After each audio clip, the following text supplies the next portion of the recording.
All in all, no regrets? No regrets. We negotiated our rent down to $600, so we have a 3-bedroom and we can walk to the beach in 5 minutes. Costa Rica's been an expat hotspot for 4 decades, and it's going strong still, and there's a reason for that.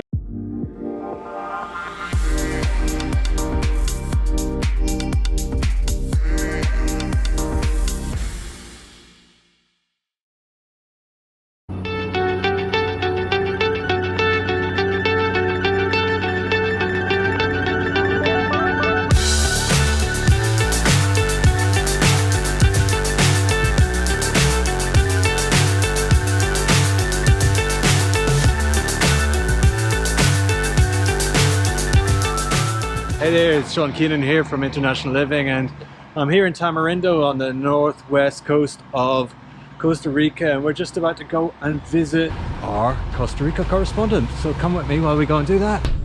Hello, hi. I built this house 10 years ago. Okay. So I am halfway through my mortgage, which is exciting. I did get a mortgage in Costa Rica, which was, some people really complain about it, but I worked with Banco Nacional and I had a great experience. We are 4 kilometers from Playa Tamarindo, and there's a back road that goes right there. So I get to go in without any traffic. You came here from where initially? From Connecticut. Yeah. All right, my family's from Connecticut. I was in school in Florida, so I came here to study. And then I just kept on coming back. There are so many activities in this area, and not just like sports. There's also a lot of like sound healings and cacao ceremonies and just things like that that are really wellness based too.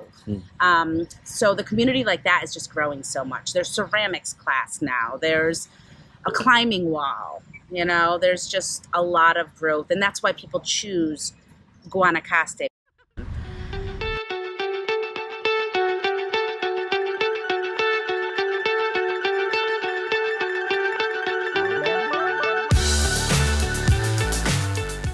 I wanted to go and get Italian or falafel or Indian or I don't know, Mexican, or pretty much any of the international cuisine that you have in mind.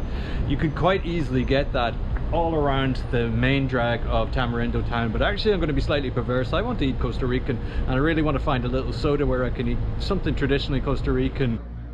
Bekah Bottone, our Costa Rica correspondent, pointed me in the direction of this, which is like a basically it's an old-fashioned Costa Rican soda, which is, a soda is the kind of little community restaurant that you can go in and just get very simple plates for less than you'd pay for you know, a standard restaurant or you know, an upmarket tourist restaurant. This is going to be costing me around about $10 for the whole thing, which is pretty decent actually for Tamarindo. You know, it's a local joint, local prices, and I'm going to get stuck in and start eating it.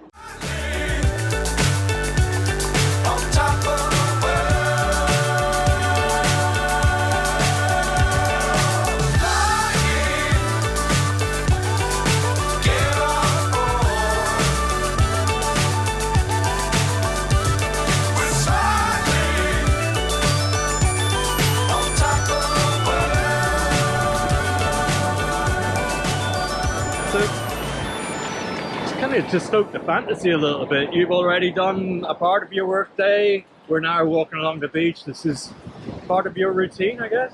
Yeah, I really like coming to the beach at least once a week. Unfortunately, I have not been doing it lately, but I got to get back on it. We have such a huge community. So there's a lot of support, a lot of families. We usually, on Thursdays, we go to jiu-jitsu and kickboxing. Then we often come down to the beach for sunset together to jump in the water before we head home. On Fridays, we always meet at the beach for sunset with a group of friends. On the weekends, we're always meeting up at the pool or the beach again. It's very informal, but people get together a lot. Why would somebody choose to come to Costa Rica to be an expat as opposed to so many places in the world? Why here? So in my opinion, it is easy access to the U.S. We can fly into Liberia and San Jose. Liberia is here in Guanacaste, and actually nowadays I find better flights leaving from Liberia than San Jose. Before, sometimes we would drive to San Jose because it'd be cheaper and it'd be worth it. It's a 5-hour drive. But now, and they're expanding that airport too. So they are investing in the infrastructure here for tourism. The government's stable, you know, it's safe. To an extent, we have our robberies and theft, and you can't leave your bag on the beach, you know, when you're in the water and things like that, or stuff in your car. But like, all in all, I feel very safe here.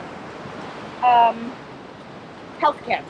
I think healthcare is really important. Now, it's kind of ironic because the closest hospital is an hour away, Yeah. you know. So don't get bit by a crocodile. But there are emergency clinics.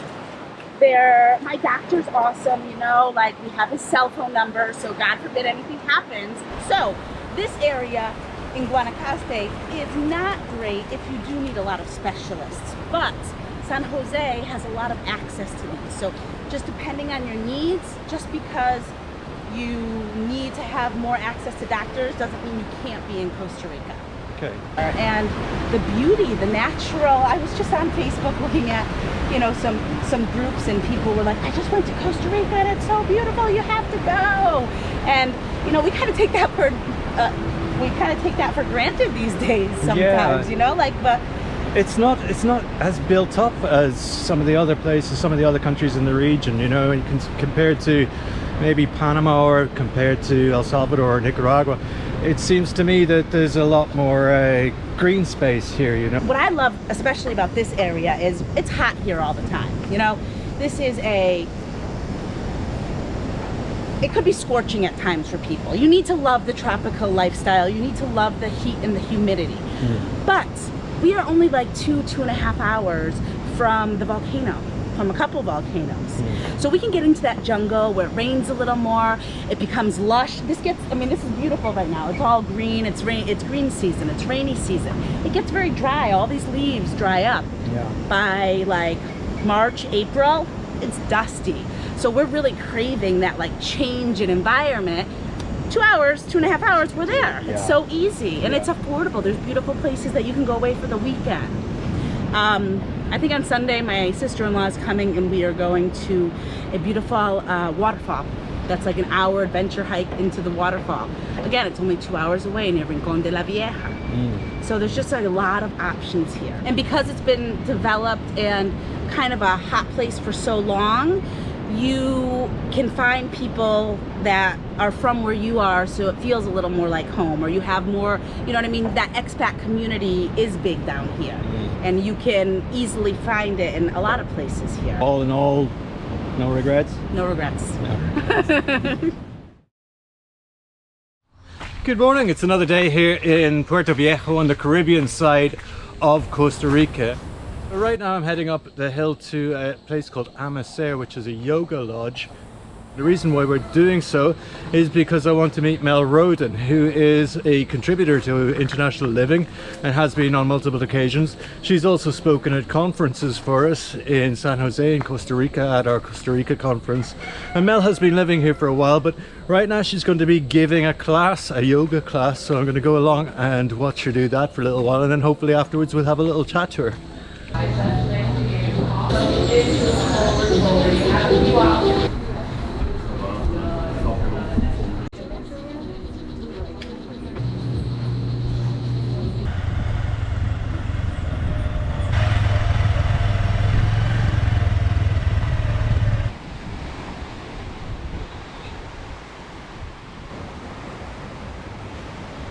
And what could be a more Caribbean scene than this? Look what we have. We are not actually on a Caribbean island. We're on the coast of Costa Rica, but in some ways it really feels like a Caribbean island. We're quite isolated from San Jose and from the Pacific coast down here. In fact, only about 5 miles in that direction is Panama. So, you know, we're really on the absolute tip, really on the absolute edge of Costa Rica here. But for all that said, I'm here to meet Mel Rhoden, who we just saw teaching a wonderful class, yoga class up in the mountains at a place called Amacer, which is your Sunday morning gig, yeah? Yeah.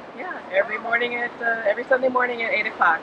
Yeah. And you look like you're having a good time there this morning. Oh, I love it. Yeah, how does it feel for you to be teaching that? I could see from the clients that they were quite obviously getting relaxed and so on. But how does it feel to teach? It's great. I love the community that comes through there. We have a few of the locals who are regulars who are come, but for the most part, we have a lot of people who are just coming through town, and they Google, you know, yoga and Puerto Viejo, and Amacer is the first place that comes up, so I get a lot of first timers.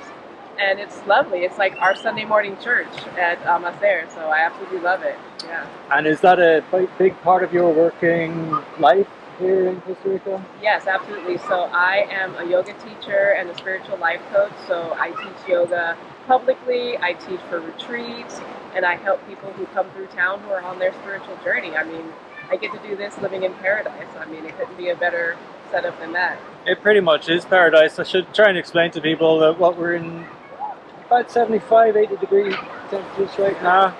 There's another aspect to it which doesn't come across on the video, which is the humidity, which I'm not feeling right now because we've got this lovely sea breeze that's just coming around. But there's it's sort of, you're originally from Los Angeles, you said, but then you moved to Arizona, so the type of temperatures or the feel to things are different. Yeah. Absolutely, yeah. In Arizona, it was very much dry and 120 degree weather, and sometimes you just feel like you couldn't breathe because you were in a sauna. But this is more like, I would compare it to like Miami. You know, you have the beach right here, you've got the palm trees. You know, I grew up in LA, so we were always at least a 15 or 20 minute drive away from the beach, and from where I live right now, I can walk to the beach in 5 minutes.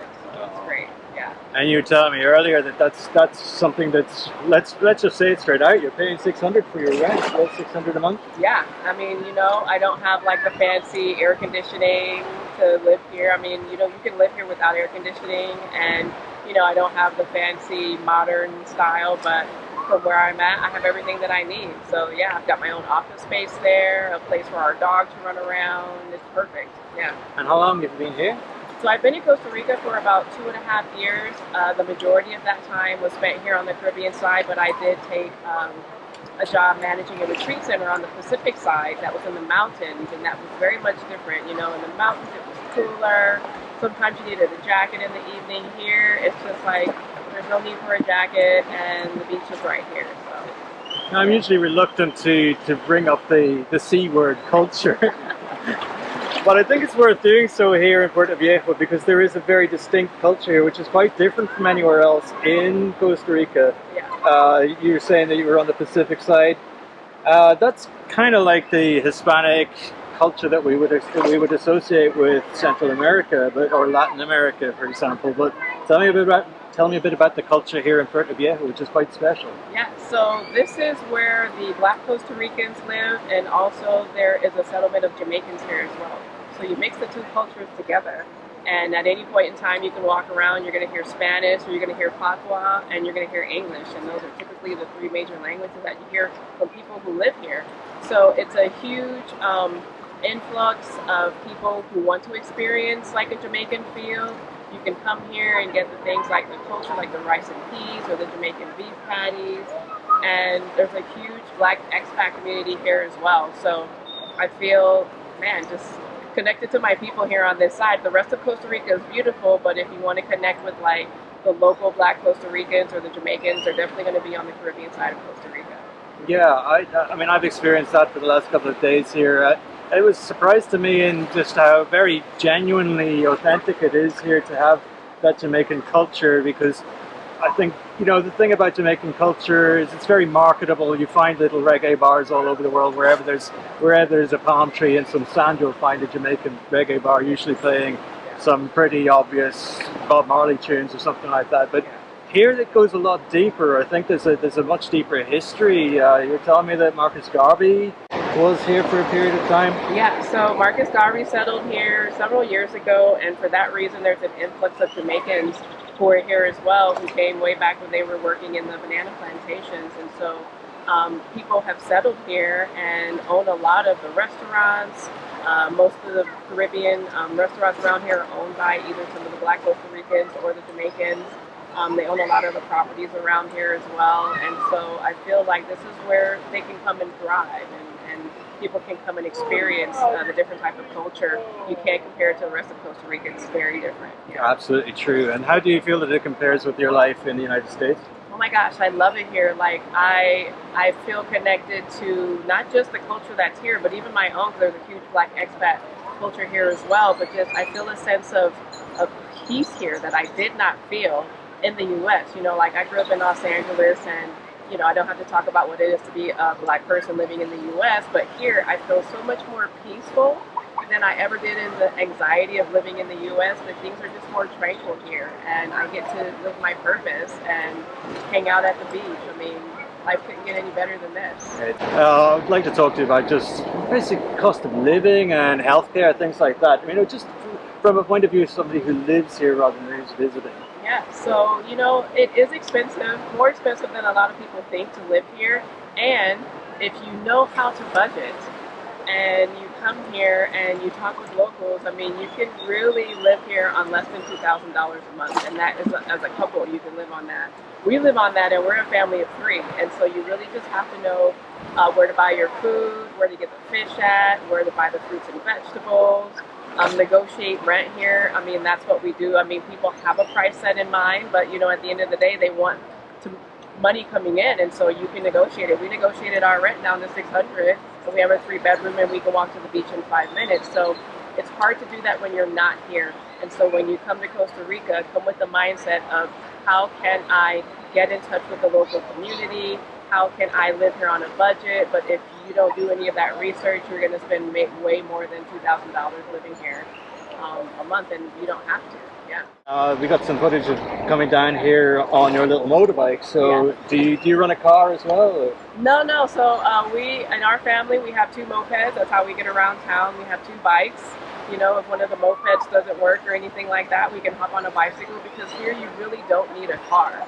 Like, for the most part, we're driving up and down this major street, and you know, the farthest we need to go is like 20 minutes. Anything further than that, the bus system is very great here. There's taxis that you can take here, or I have friends who have vehicles as well. So we live here as a family of 3 and live off of our 2 mopeds, and that works for us. Yeah. And I did notice when we were coming down from the yoga place that we passed a health center, a new health center there, and there are 2 health centers here, I believe. Absolutely, yeah. So there's one that's been here for quite some time, for years, and then they just opened up a new private healthcare, or a medical clinic actually. And so, you know, it's not for major things like, you know, if you broke something or really need some surgery, that doesn't happen here. But if it's something minor, we have 2 clinics in town. If they can't handle it, they'll send you in an ambulance to go a little bit further so that you can actually get a hospital visit. But we don't have hospitals here, and to be honest with you, there's not a whole lot that happens here that we need a hospital for. You know, like, we don't live in a major city where there are car accidents all the time and things like that. Like, for the most part, people are respectful here, and they're here for the health. They take care of themselves. Yeah. So ultimately, you basically, I'm just going to make an assumption here that you think your life has been made better by coming to live here in Costa Rica. Oh my gosh, yes. My spiritual health, my mental health, my physical health is better than it has been. And believe it or not, I'm going to be 50 years old next year. No way. And yeah, I know. But look at where I live at, right? Yeah, I'm in better health than I think I was in high school. Yeah.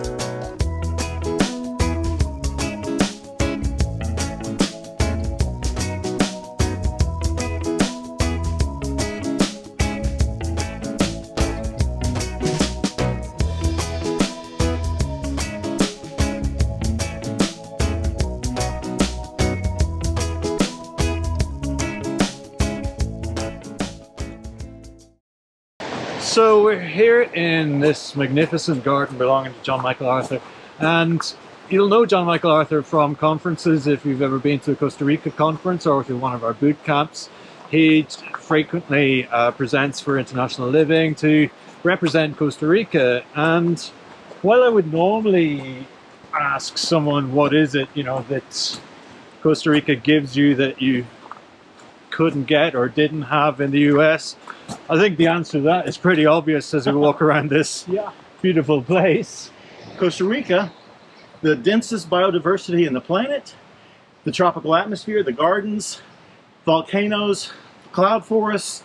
Go out in your yard and pick flowers for your flower arrangements right off the farm. The tropical climates, all the nature. You can't get that anywhere else. And so for me, it was a no-brainer. This is what we were looking for. Perfect climate. It's been in the mid-70s all day today. It's the rainy season, but you can see we're late in the day. It's clouded over, but we haven't had any rain yet. Only what, 3 hours away from the US? Oh yeah, it's really quick. I mean, it's a 2.5 hour flight from here to Florida. It's a 3 hour flight from here to Texas, Dallas, Houston. There are direct flights to Denver. It's a 5.5 hour flight. I mean, it's easy. And we can be in an hour. We can be in Panama or Guatemala or Mexico. I mean, it's just for us just a wonderful location. And the people are so kind. The people here are really the jewels of the country. I mean, have all this tropical nature and all the animals and the great climate, but you know, it would all be for naught if it wasn't for the fact that the Costa Ricans are so welcoming and such lovely people. Costa Rica is the 2024 winner of the International Living's annual Global Retirement Index. So yeah, we're looking at reasons why, and I've been around the country now, talked to a number of expats, long-term expats here, and we've all come up with from 3 different places, from the Caribbean coast, from the Pacific coast, and from here right in the mountains of the Orosi Valley. And you know, even that just shows you the diversity of this country. It's not just about biodiversity, it's about the choices that are available to you for what you can choose if you come to live in Costa Rica, or even if you just come and visit, or if you come to live part-time here. It does have a diversity and a range of choices that you won't find even in the other countries in Latin America, or even certainly in Central America, not quite to the same extent as you do here. Yeah, you know, I tell people, only in Costa Rica, I mean, the other Latin countries are fantastic and they have all their pluses, but only in Costa Rica can you be at the top of a volcano with big views, an hour later in a cloud forest, an hour later at a pineapple plantation, an hour later on the beach, an hour later at a mountain stream, rivers running. Costa Rica's been an expat hotspot for 4 decades, and it's going strong still, and there's a reason for that. There's a reason. There's a reason. It's the granddaddy of them all, really, isn't it? Yeah. Yeah. But don't tell anybody else. Yeah. It's just for you. Keep it a secret. Yeah. Most of the property is that way. We have 3.5 acres. It's 1.4 hectares. The koi pond here, and we feed the water in from the river by gravity, and then it comes out and it goes right back out to the river again. I do sculpture sometimes with leftover building materials. Not much in the greenhouse right now. It's time to replant everything. What kind of things do you need a greenhouse for in this sort of climate? Well, everything grows pretty much year round, you know, 365. But there are a lot of things that I grow that are hard to find here sometimes. Yeah. And then also, I like to have a lot more than you might normally, want to buy, because we have such large groups of people over, and I preserve a lot of stuff as well. I need some tomatoes, or I need green beans, or I need onions. Asparagus. Instead of jumping in the car and running to the store, you just come down and cut some. Yeah. A little infinity edge over there, so it doesn't look like too much here, but when you're in the water, then it looks like it's kind of flowing into the river. Yeah. Yeah. Aviary, walk-in aviary I built last year. Look at you. Aren't you handsome fella? Yeah.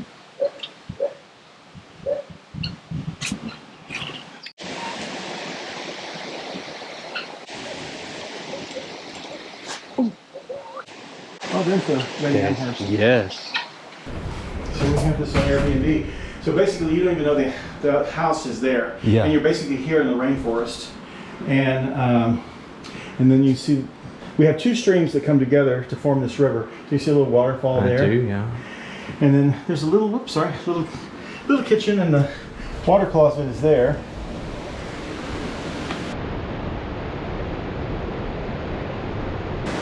It's called, we advertise it as a slow cabin. There's no television. There's no internet inside. Out here, you can pick up internet, about 25 meg. So people can come and just escape and just slow down. Where's your favorite spot? Every time I build a new spot, it's the favorite spot. Yeah. Oh, we just picked some bananas off one of the trees. Oh wow, look at that. Yeah, you probably never had a banana that tasted this good because they ripen on the tree, and it's a different variety than what you can get. These are not Cavendish. They're not Cavendish, no.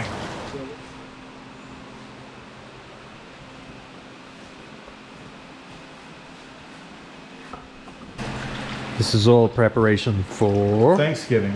Tomorrow. Yeah. Exactly. So we've got 25 people coming. A bunch of expats, a lot of Tico friends, people from all around the world, not just North American expats. So it's a big deal. Well, let me get it on a plate. Good.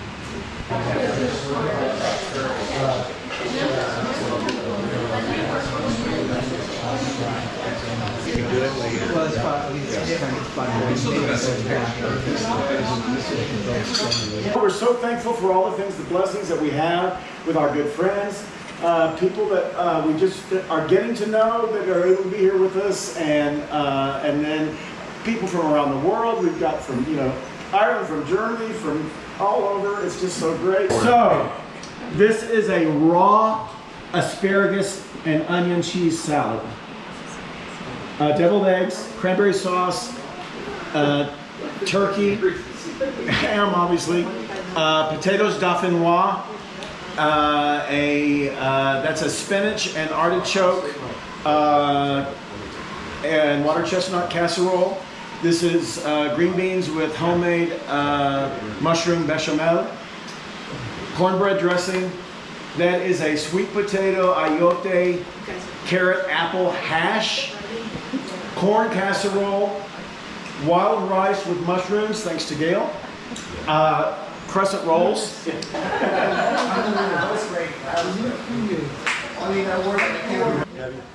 Sweet potato pie, pumpkin pie. This is a buttermilk pie, and the buttermilk pie this is creme fraiche with honey, if you want to put that on the buttermilk pie. Cherry pie. This is a ginger cake with a cranberry sauce that can go over it. This is a vanilla malt ice cream. And the pecan pie is on the end. Could you have had anything like this in Texas? Oh no. First of all, just the setting, the tropical nature of everything. I mean, we talk about not the dead of winter, we talk about the dead of summer in Texas when, it's 105 degrees for 3 or 4 months and everything. But just on top of that, ignoring the tropical nature of the plant life and that sort of thing. And there's just no waterways, no rivers, anything like this available in Texas. And something like this would have cost, if you'd made it yourself and tried to maintain it, it would have been literally millions. Yeah. You know? And it isn't here? No.